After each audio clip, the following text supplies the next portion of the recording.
پھر پیچھے سے کیسے آتا ہے؟ پیچھے کیا ہے ہمارے؟ آخرت کو بلائے رکھتا ہے. جب کبھی موت کا خیال ہے تو کہتے یہ تم کیسے لوگوں کی طرح سوچتے ہو؟ دنیا میں جینے والے اور دنیا کو انجوائے کرنے والے ہر وقت موت کی باتیں نہیں کرتے. ہر وقت موت تمہارے ذہن پہ سوار ہے. چھوڑو موت کی باتوں کو، چھوڑو آخرت کو، جب آئے گی تو دیکھ لیں گے. پھر انسان پوری طرح آزاد ہو جاتا ہے جب آخرت کی فکر کے بغیر جیتا ہے. پھر دائیں طرف سے آتا ہے کیسے کہ اگر کسی طرح کچھ نیک کام کرنے کی توفیق ہو ہی جائے تو چھوٹی چھوٹی نیکیوں کو بڑا بنا کے دکھاتا ہے. تم بڑے نیک ہو، تم نے تو فلاں رات اتنے نفل پڑھے تھے اور فلاں کام ایسے کیا تھا. اور پھر بسا اوقات ان نیکیوں کا پرچار کرواتا ہے کہ انسان کر کے بار بار ان کا تذکرہ کرتا رہتا ہے، بار بار ان کا ذکر کرتا رہتا ہے، ریاکاری کرواتا ہے، حتیٰ کہ انسان کی وہ جو ٹوٹی پھوٹی نیکیاں ہوتی ہیں ان کو بھی ضائع کرا دیتا ہے. اور بائیں طرف سے آؤں گا کہ انسان کی برائیوں کے اوپر خوبصورت تعویلیں ڈالوں گا. خوبصورت ایسی، یعنی بدترین سے بدترین گناہ کے اوپر تعویلوں کے ایسے کور لپیٹوں گا کہ انسان کو اپنی برائی نظر ہی نہ آنے دوں گا. یعنی گویا چاروں طرف سے کہیں رکاوٹ ڈال رہا ہے، کہیں آخرت سے بے خوف کر رہا ہے، کہیں ریاکاری ڈال رہا ہے، کہیں کیے ہوئے غلط کام کے اوپر توبہ کرنے کی بجائے اس کو خوبصورت بنا کے دکھاتے ہیں، کیونکہ اس نے کہا تھا کہ میں ان کو ہر چیز خوبصورت بنا کے پیش کروں گا. تو یہ بھی ایک شیطان کی زبردست چال ہوتی ہے کہ انسان کو اس کی برائی برا لگنے کی بجائے اچھی لگنے لگے. یعنی جس انسان کو اپنی برائیاں نظر نہ آئیں بلکہ وہ اس کو اپنی خوبیاں نظر آئیں. مثلا آپ دیکھیں کہ بعض لوگ دھوکہ دے کر بڑے خوش ہوتے ہیں، میں نے فلاں اور فلاں کو ایسے دھوکہ دیا، میں نے فلاں کو ایسے بے وقوف بنایا، میں نے فلاں کو اس طرح ڈوش دیا، میں نے اس کو پتہ ہی نہیں چلنے دیا اور اس کے ساتھ یہ کر دیا، میں نے اس کو یوں چپ کرایا، میں نے اس کو یوں دبایا. ایسی بہت سی باتیں کر کے چالاکی کی انسان سمجھتا ہے کہ میں بہت کامیاب ہوں، حالانکہ یہ شیطانی چالیں ہیں. شیطان چاروں طرف سے انسان کو گھیرنے کی کوشش کرتا ہے، لیکن دو راستے بھول گیا، ایک نیچے کی اور ایک اوپر کی. دو طریقے ہیں کہ اگر انسان ان پر کاربند ہو جائے تو شیطان کے چنگل سے نکل سکتا ہے، فرار حاصل کر سکتا ہے اور اللہ تعالیٰ کا قرب حاصل کر سکتا ہے، کیونکہ اس نے کہا تھا میں تیری طرف نہیں آنے دوں گا. لہذا اللہ کے قریب ہونے کا راستہ کیا ہے؟ نیچے کا راستہ، عاجزی اور سجدہ، واسجد واقترب. جب بھی کسی نیکی کے کام میں دل نہ لگے، کوئی کام مشکل لگے، مثلا ریاکاری آنے لگے، مثلا آخرت کا دل سے خیال جانے لگے، فوراً جھک جائیں، فوراً نماز نفل پڑھیں. نبی صلی اللہ علیہ وسلم کا طریقہ کیا تھا؟ جب آپ کو کوئی معاملہ مشکل پیش آتا فوراً نماز کی طرف دوڑتے. وَاسْتَعِینُوا بِالصَّبْرِ وَالصَّلَاةِ، اللہ سے مدد مانگو صبر اور نماز کے ساتھ، اور اللہ تعالیٰ سے گڑ گڑا کے دعائیں. اوپر کا راستہ، ہاتھ اوپر، یا رب العالمین تو میری مدد فرما. ایاک نعبد و ایاک نستعین. جو شخص اپنے رب کو یاد کرتا رہے گا، فاذکرونی اذکرکم، جس شخص کے لب اللہ کے ذکر میں ہلتے رہیں گے اللہ تعالیٰ اس کے ساتھ رہے گا، اس پر خاص رحمت کا سایہ ہوگا. اور جو شخص اللہ کو پکارے گا کہ یا اللہ نیکی کے کام میں میری مدد کر، شیطان کی چالوں سے مجھ کو بچا. تو یہ دو راستے ایسے ہیں، دعا اور نماز کا، ذکر اور عاجزی کا، کہ جس سے انسان اللہ تعالیٰ کے راستے پر چلتا چلا جاتا ہے استقامت کے ساتھ.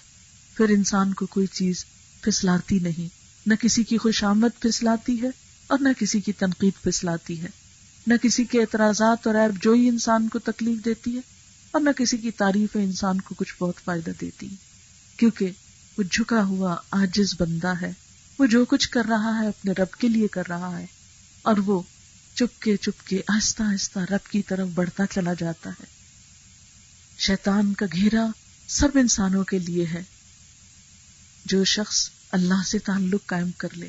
پھر اس نے کہا وَلَا تَجِدُ أَكْثَرَهُمْ شَاكِرِينَ، تم ان کی اکثریت کو شکر گزار نہ پاؤ گے، سب کچھ ہوتے ہوئے روتے رہیں گے. یہ ایک اور شیطانی طریقہ ہے، کمپلینٹس، ہر وقت اس پہ سوچنا جو نہیں ہے اور وہ نہیں دیکھنا جو ہمارے پاس موجود ہے. آپ دیکھیں کہ انسانوں کی عموماً زندگی جہنم کیوں بنی رہتی ہے؟ کہ ہم ہر وقت مایوسی کی باتیں کرتے ہیں.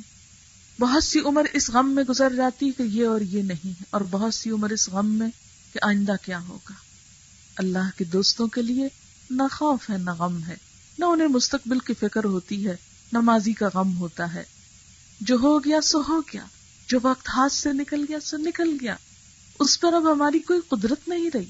مثلاً کل کے دن میں اگر کچھ نقصان ہو گیا ماضی میں، تو اب ہم کل واپس نہیں لا سکتے کہ اس نقصان سے بچیں. اب ہمارے لیے کیا، اس پہ صبر، اور جو نعمت مل گئی اس پر شکر، اور جانے والی چیز کے مقابلے میں ملنے والی چیز پر نظر. شکر کا لفظی جو معنی ہے ڈکشنری میننگ وہ کیا ہے کہ گائے کم چارہ کھا کر بھی دودھ دے، یعنی تھوڑا سا بھی اس کو کھانے کو مل جائے پھر بھی وہ دودھ دے. تو شکر گزار انسان کون ہوتا ہے؟ جس کو چھوٹی سی نعمت بھی ملے تو وہ اپنے رب کے لیے شکر گزار ہوتا، کہتے یا اللہ تیرا شکر ہے کہ تو نے یہ سوکھا ٹکڑا بھی دیا کھانے کو، تو نے یہ پانی کا گھونٹ دیا پینے کو، تیرا شکر کہ تو نے میرے ہاتھ پاؤں سلامت رکھے، تیرا شکر کہ تو نے آج کا دن مجھے زندگی میں نصیب کیا کہ میں تجھے یاد کر کے تیرے قریب ہو سکوں. نماز پڑھ کر وہ تکبر نہیں کرتا، 100 نفل بھی پڑھ لے تو اس کے دل میں کوئی غرور نہیں آتا، کہتا ہے اللہ تیرا شکر کہ تو نے مجھے توفیق دی کہ میں تیرے آگے جھکوں. وہ بڑی سے بڑی اللہ کے راستے میں مال خرچ کر کے شکر ادا کرتا ہے، اللہ تیرا شکر کہ تو نے نیکی کا موقع دیا. وہ کسی انسان کے ساتھ بھلائی کر کے اس پر احسان نہیں جتاتا، وہ کہتا شکر کہ ان انسانوں نے مجھے نیکی کا موقع دیا. وہ چھوٹی چھوٹی بات میں اللہ کا شکر گزار ہوتا ہے. اور اللہ کا وعدہ ہے لَإِن شَكَرْتُمْ لَأَزِيدَنَّكُمْ، اگر تم نے شکر کیا میں تم کو اور زیادہ دوں گا. لیکن ہمارا حال بالکل اس کے برعکس ہوتا ہے. ہم والدین سے ساری زندگی ناشکری کرتے رہتے، ہمارے ماں باپ نے ہمارے لیے کچھ نہیں کیا، ہمیں ایسی اور ایسی ایجوکیشن نہیں دی، ہمارے لیے فلاں اور فلاں چانسز نہیں پیدا کیے، ہمیں کچھ نہیں دیا، ہمیں پیار نہیں دیا، ہمیں محبت نہیں دی، ہمیں وہ نہیں دیا، جہیز میں یہ نہیں دیا، شادی کے موقع پہ یہ نہیں دیا، فلاں بہن بھائی کو یہ کیا، میرے ساتھ یہ نہیں کیا. حالانکہ ان کا محض جنم دے دینا ہی اس قابل ہے کہ ہم ان کا شکر ادا کرتے رہیں کہ وہ ہماری زندگی کا سبب بنے. ہماری ماں نے کتنی تکلیفیں اٹھا کر ہم کو جنم دیا، اسی لیے فرمایا انشکر لی ولوالدیک، اللہ کا شکر کرو، اپنے والدین کا شکر ادا کرو. پھر کیا ہوتا ہے، شادی ہو جاتی ہے تو شوہر کی کبھی شکر گزاری نہیں. حالانکہ چھوٹی چھوٹی چیزوں میں اگر شکر گزاری رہے تو زندگی خوبصورت ہو جائے گی. آپ دیکھیں کہ اگر کوئی اور ہماری مدد کر دے تو ہم فوراً کہیں گے شکریہ.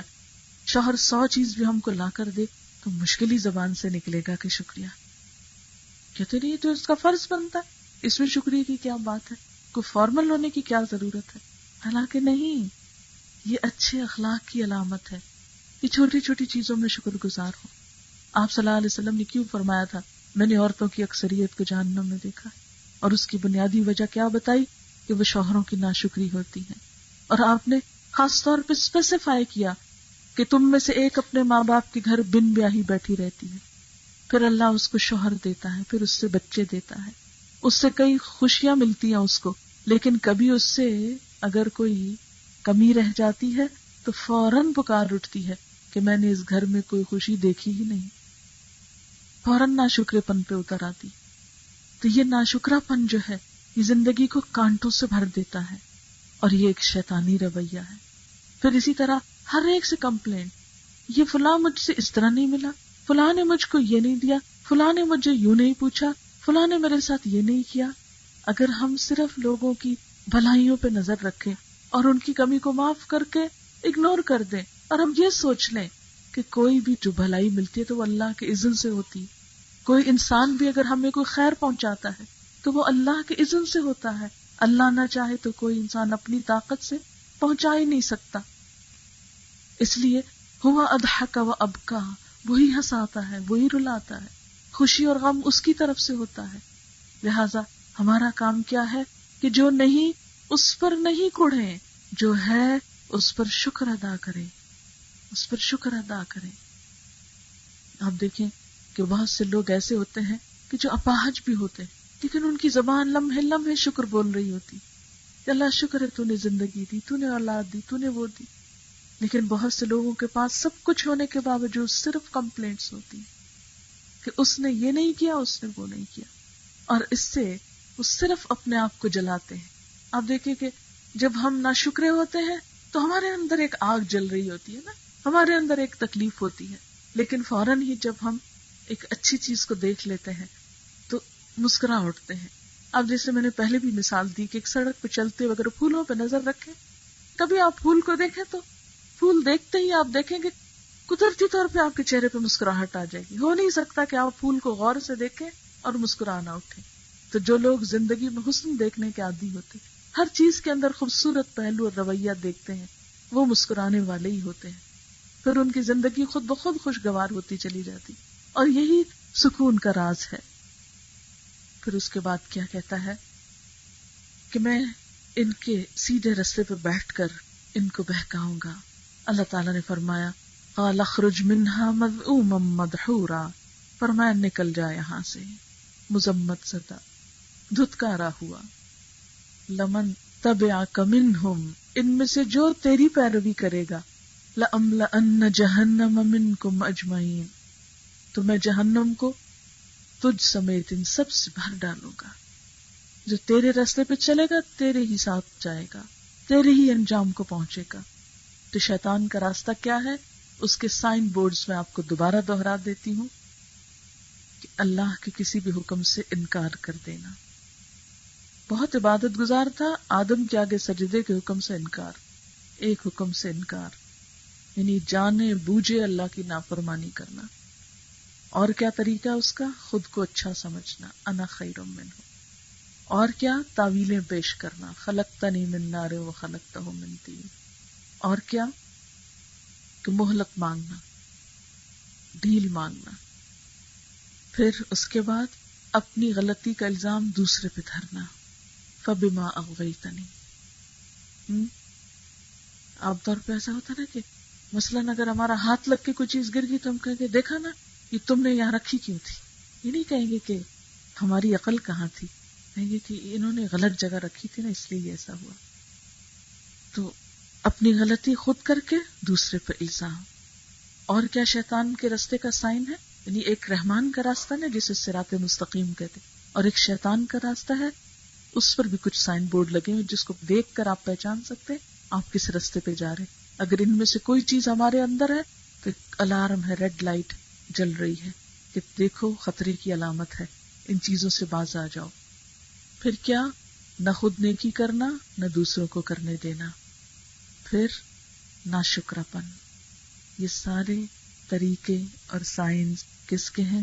شیطانی رویوں کی، شیطان کے کاموں کی. اللہ تعالیٰ کیا فرماتے ہیں؟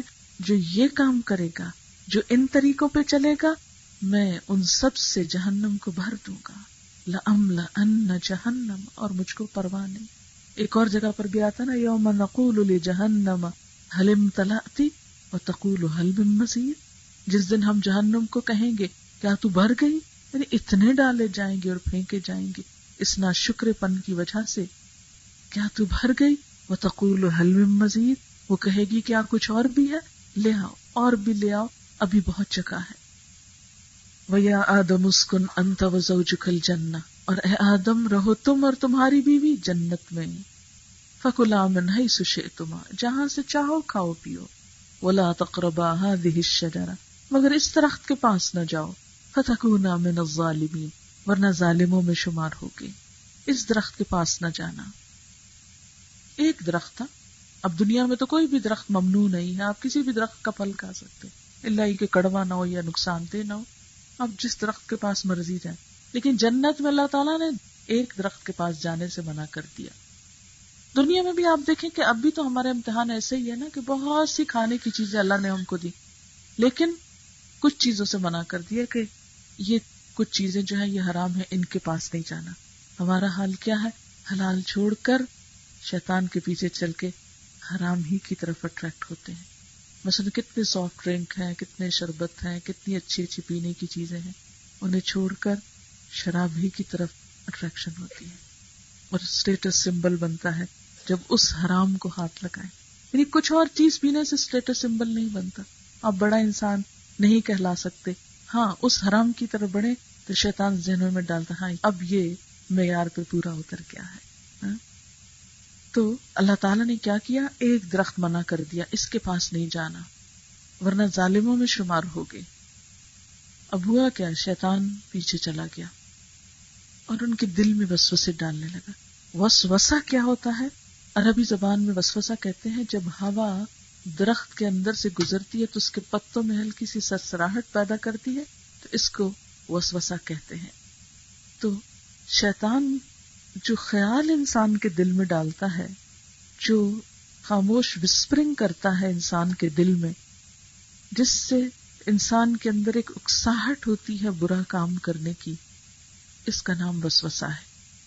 اچھا، یہ عموماً برائی کی شکل میں نہیں محسوس ہوتا، یہ خوبصورت خیال بن کے آتا ہے، بہت بھا جاتا ہے انسان کو، اچھا لگتا ہے، انسان فوراً اٹریکٹ ہوتا ہے. فوسوس لہم الشیطان، شیطان آیا اور ان کے دل میں اس درخت کا خیال ڈالنے لگا. یعنی سب بلوا کے، پوری جنت بلوا کے کہا وہ ایک درخت ہے، چلو اس کے پاس چلتے ہیں. اچھا، یہ دنیا میں بھی تو ایسے ہی کرتا نا، حلال راستے چھوڑ کے کہتا وہ ایک چیز وہ نہیں چکھی تو کچھ بھی نہیں چکھا، وہ نہیں دیکھا تو کچھ نہیں دیکھا، یہ غلط کام نہیں کیا تو تم دنیا میں آئی نہیں، ابھی تم تو جیے ہی نہیں، تمہاری تو کوئی ہستی ہی نہیں. خیر آہستہ آہستہ وہاں لے گیا، اور اس کا مقصد کیا تھا، انسان کا شاہی لباس اتروائے اور ان کو بے لباس کرتے. وقالا، اور کہنے لگا، ما نہاکما ربکما عن ھذہ الشجرہ، تمہارے رب نے تمہیں اس سے روکا ہی نہیں. اب بھی تو کہتے ہیں شراب کہاں حرام ہے، قرآن میں لفظ حرام لکھا ہی نہیں، آج بھی یہی کہتے ہیں. بہت سے غلط کاموں کو کہتے ہیں. پردے کا لفظ قرآن میں ہے ہی کوئی نہیں، حجاب لفظ کہاں لکھا ہے ہی نہیں. یہ تو سب تم لوگوں کی اپنی مولویوں کی بنائی ہوئی باتیں ہیں. بہت سے جو واضح حکم ہیں ان کے بارے میں بھی شیطان ہماری لا علمی سے فائدہ اٹھا کر کیا کہتا ہے، نہیں یہ ایسا نہیں. وہاں بھی کیا کہنے لگا، ما نہاکما ربکما عن ھذہ الشجرہ، اس سے روکا ہی نہیں، ہاں الا، مگر یہ ہے کہ کہیں تم فرشتے نہ ہو جاؤ اور تم ہمیشہ رہنے والے نہ ہو جاؤ. وہ تو شجرۃ الخلد ہے، اسے تو ایک دفعہ کھائیں پھر کبھی مرے ہی نہ، پھر کبھی خاتمہ ہی نہیں ہوتا. چلو وہ کھاتے ہیں چل کے. اور پھر آہستہ آہستہ جب وہاں لے آیا، قاسمہما، قسمیں کھانے لگا.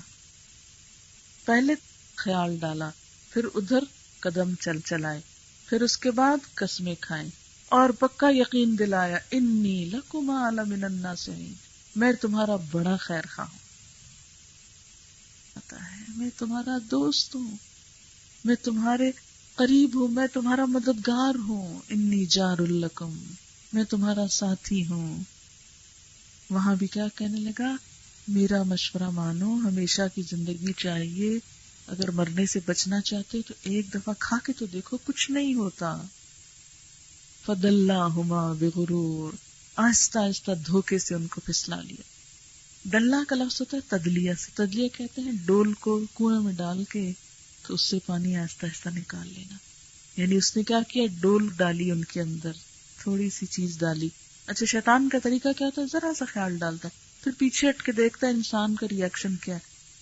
پھر جب انسان تھوڑا سا مائل ہوتا ہے تو پھر ذرا زیادہ قدم اندر رکھتا ہے، پھر دیکھتا ہے، پھر اور قدم رکھتا ہے، پھر جسم میں حرکت پیدا کرتا ہے، پھر اٹھا بٹھاتا ہے انسان کو، پھر چلا دیتا ہے، پھر کسی ایسے شخص سے ملا دیتا ہے جو اس غلط کام میں سپورٹ بن جاتا ہے، پھر اس کے بعد آگے لے، کیونکہ شیطان خود اکیلا نہیں، اس کی ساری ذریت مل کے ٹیم ورک کرتے ہیں کہ کہاں کہاں سے ان کو گھیرے. اگر ادھر سے بچنے لگا تم ادھر سے آ جانا، ادھر سے بچے گا ادھر سے آ جانا، اور پھر لے چلتا ہے انسان کو. اور جب انسان غلط کام کرنے لگتا ہے تو پھر اس کو تھپکی دیتا ہے، ویل ڈن، بہت اچھا کیا.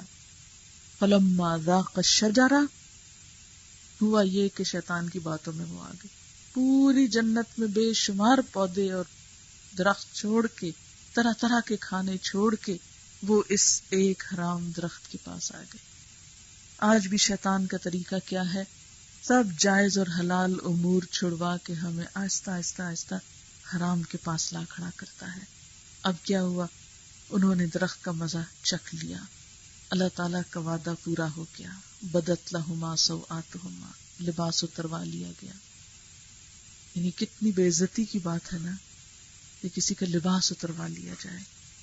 جنت کا لباس آدم علیہ السلام اور حوا علیہ السلام سے اتروا لیا گیا. اللہ تعالیٰ نے یہ نہیں کہا اچھا کوئی بات نہیں بھول گئے تم، یہ دشمن تھا اس نے تم کو بہکا دی. نہیں، کہا جو میں نے کہا تھا اور پہلے جو وارننگ دی تھی وہی ہو کر رہی. لیکن انسان کے اندر حیا کا مادہ فطری مادہ ہے. جسے بھوک لگتی ہے نا، ایسے ہی شرم و حیا بھی انسان کے اندر سے اٹھتی ہے، اللہ یہ کہ انسان اس کو مار دے. اسی وجہ سے وہ جنت کے درختوں کے پتے لے کے خود کو ڈھانپنے لگے، چھپانے لگے. یہاں سے ایک اور بات پتہ چلتی ہے کہ شیطان کا سب سے پہلا وار انسان کے حیا پہ ہوتا ہے. حیا اور ایمان ساتھ ساتھ ہے. جب انسان کا حیا ختم ہوتا ہے نا تو سب برائیاں اندر آ جاتی ہیں.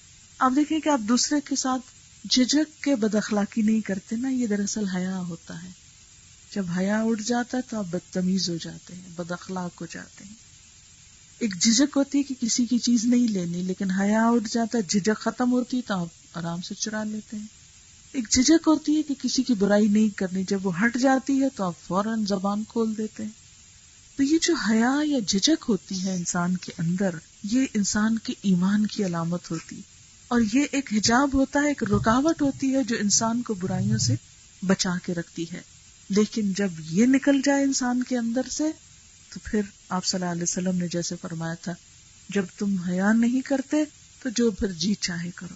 ہر برائی کا دروازہ پھر کھلتا چلا جاتا ہے اور انسان بے باک ہو کر غلط کام کرتا ہے. آج کی جدید دنیا میں اس کا نام ہم نے کانفیڈنس رکھ دیا ہے. بسا اوقات غلط کام کرنے کے لیے کیا کہتے ہیں کہ میں کانفیڈنٹ ہوں کہ میں یہ کر سکتی ہوں. آپ صلی اللہ علیہ وسلم کے زمانے میں ایک شخص جو تھا وہ دوسرے کو تلقین کر رہا تھا کہ دیکھو حیا نہ کرو، اس کو سمجھا رہا تھا اور اسے ملامت کر رہا تھا کہ تم بہت شرماتے ہو، مت شرما اور جھجکو اور کر لو جو کرنا ہے. تو آپ صلی اللہ علیہ وسلم نے منع کیا، فرمایا کہ حیا سراسر خیر ہے، سب خیر کا منبع ہے. جہاں حیا ہوتی وہاں خیر آتی، بھلائی آتی. یعنی آپ بدتمیز ہو کے، بد اخلاق ہو کے، دوسرے کے سامنے چیخ چلا کے ویل لکل ہمزۃ لمزہ بن جائیں تو اس میں کس کانفیڈنٹ کی بات ہے؟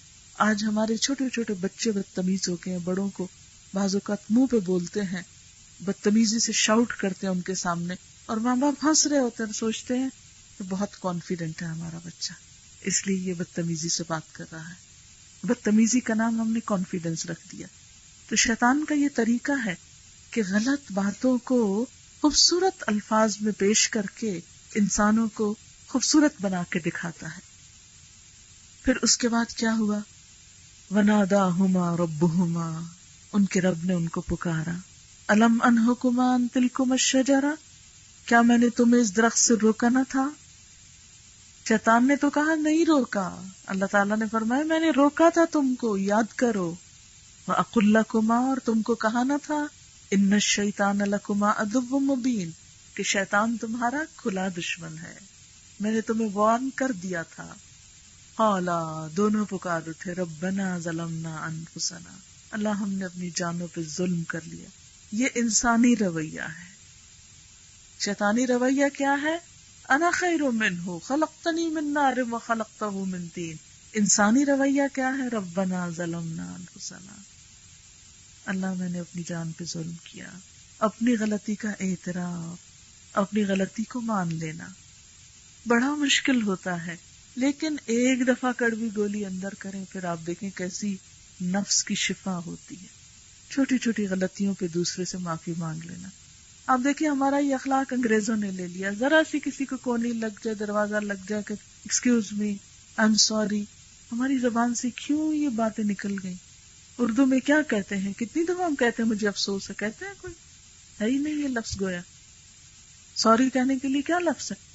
انگریزی میں کوئی 2-4 دفعہ سوری کہیں بھی تو کہیں کہیں کہہ دیتے ہیں، لیکن جتنا کہنا چاہیے دن میں یا جتنی دفعہ کسی کے ساتھ کوئی چھوٹی موٹی اونچ نیچ ہو جائے اس طرح نہیں کہتے. کسی سے ایکسکیوز نہیں کرتے، ہر چیز کو اپنا حق سمجھتے ہیں. اور پھر اسے کہتے ہیں یہ تو کانفیڈنس ہے. اس لیے جو چاہو دوسرے کو دباتے چلے جاؤ اور دوسروں کے ساتھ ظلم و ستم ڈھاتے چلے جاؤ. نہیں، اپنی غلطی مان لینا. مثلاً آپ دیکھیں کہ شوہر کے ساتھ بعض اوقات اونچ نیچ ہو جاتی ہے، بعض اوقات ہماری غلطی نہیں بھی ہوتی، لیکن اس موقع پر بھی اگر انسان عاجزی سے کام لیتے کہتے I'm sorry، میری ہی غلطی تھی، میں یہ نہ کرتی تو ایسا نہ ہوتا، تو آپ دیکھیں کہ دوسرا شخص بھی نرم پڑ جاتا ہے. لیکن اگر آپ تعویلیں پیش کرنا شروع کر دیں، آپ کی یہاں یہ غلطی، آپ کی یہ غلطی، تو اس سے نتیجہ کیا نکلے گا؟ جب ہم دوسرے کو یہ اگر منوا بھی لیں کہ یہ تمہاری غلطی، تو بس اس کے بعد کیا ہوگا؟ کیا اس سے دوسرے کی اصلاح ہو جائے گی؟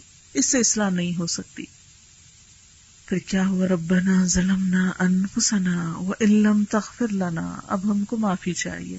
اگر تو معاف نہیں کرے گا، وترحمنا، تو رحم نہیں کرے گا، لنکونن من الخاسرین، ہم ضرور خسارہ پا جائیں گے.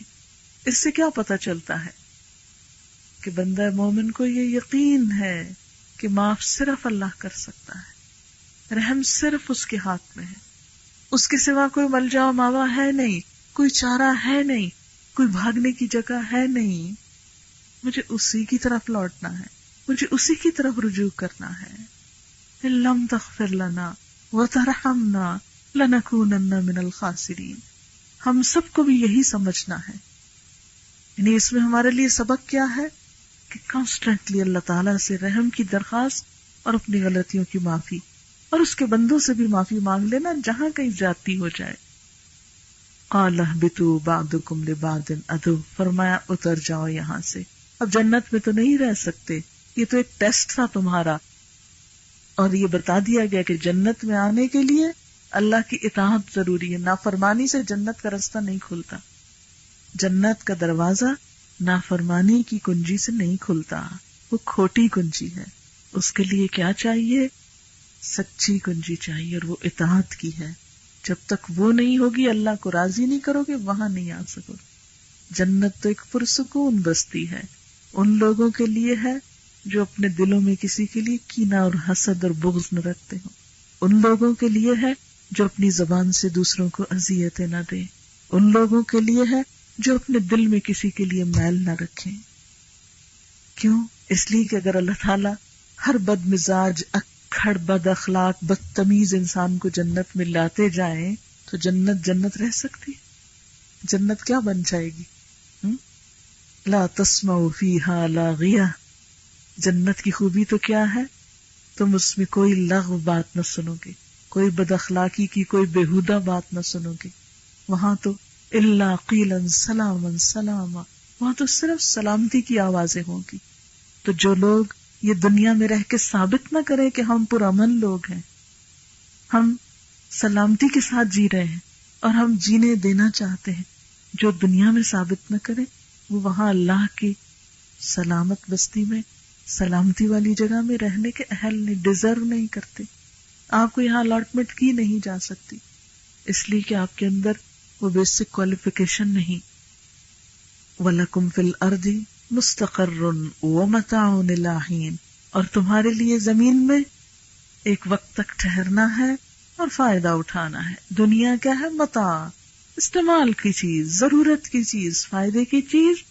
جیسے آپ سفر میں ہوتے ہیں، کہیں پر رہتے ہیں، کوئی چیز استعمال کرتے ہیں، پھر جاتے ہوئے اس کو چھوڑ جاتے ہیں. بالکل ہمارا حال یہی ہے. ہم سب اس دنیا میں ایک سفر کی حالت میں ہیں. یہاں کسی کو کچھ بھی ملا، محل ملا یا جھونپڑی ملی، کچھ بھی ملا، سب یہیں چھوڑ کر جانا ہے. ساتھ کیا جائے گا؟ اچھا اخلاق، اچھی عادات، اچھے معاملات، نیکیاں، اللہ کی اطاعت، فرما برداری. تو جو شخص یہ ساتھ رکھتا ہو وہی کامیاب ہے. پھر فرمایا قال فیہا تحیون وفیہا تموتون ومنہا تخرجون.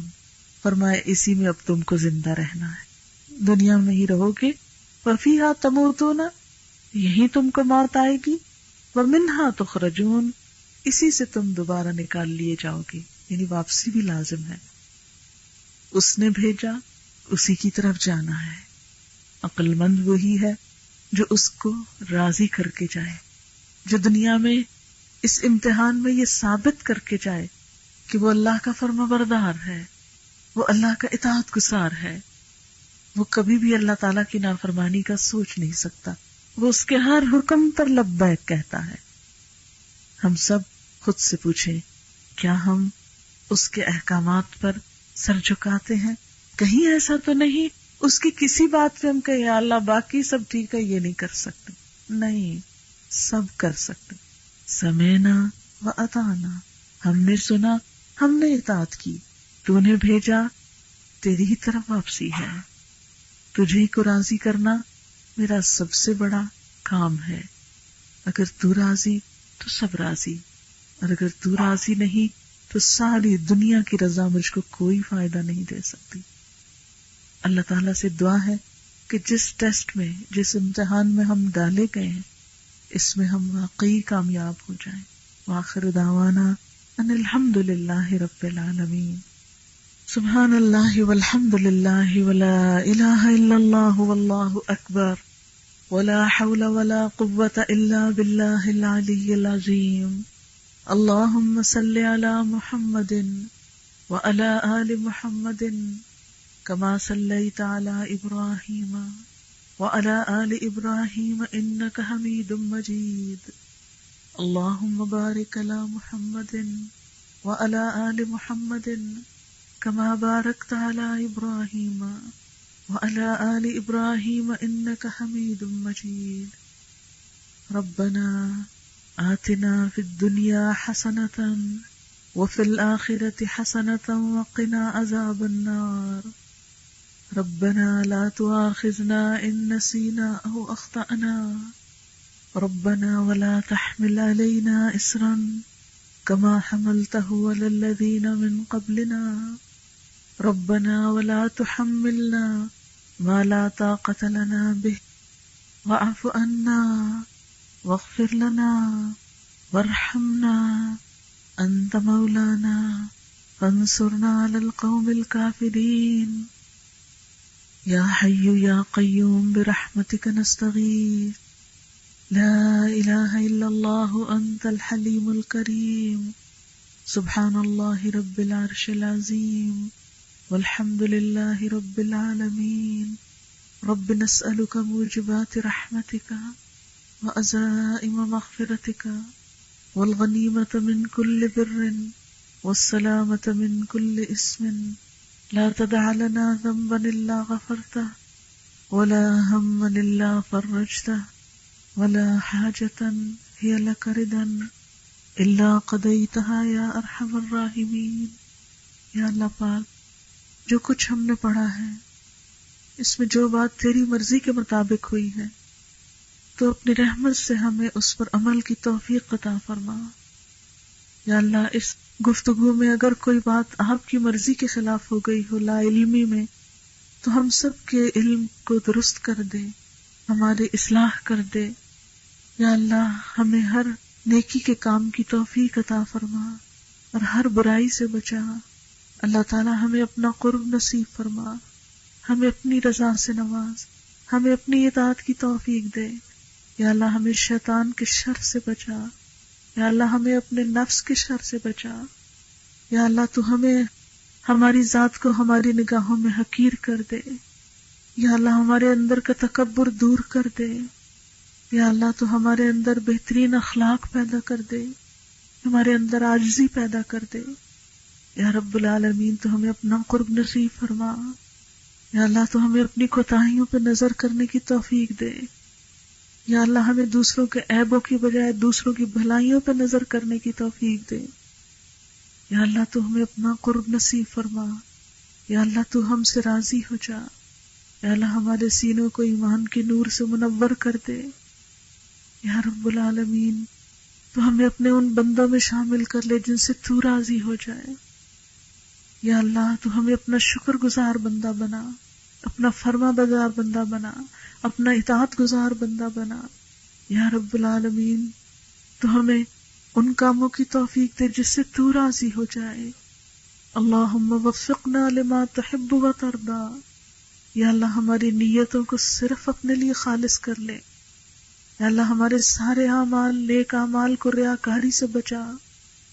یا اللہ ہماری اولاد کو ہماری آنکھوں کی ٹھنڈک بنا، انہیں دنیا اور آخرت کی کامیابی عطا فرما، یا اللہ انہیں مسلمان بنا، یا رب العالمین انہیں اپنا اطاعت گزار بنا، یا رب العالمین انہیں ہمارے لیے صدقہ جاریہ بنا، یا رب العالمین انہیں برائیوں سے بچا، یا اللہ ہم سب کو شرم و حیا عطا فرما، یا رب العالمین ہمیں اپنے کتاب کا بہترین فہم عطا فرما، یا اللہ تو ہمارے دلوں کو اپنے لیے نرم کر لے، اپنے لیے عاجز کر لے، یا رب العالمین ہماری نمازوں میں خشوع و خضوع پیدا کر دے، یا رب العالمین ہمارے اعمال ہمیں کبھی بڑے نظر نہ آئیں، یا اللہ ہماری نیکیاں ہماری نگاہوں میں چھوٹی کر دے اور ہمیں نیکیوں کی طرف دوڑنے کی توفیق دے، سبقت کی توفیق دے، آگے بڑھنے کی توفیق دے، یا رب العالمین تو ہم سب پر اپنی رحمت نازل فرما،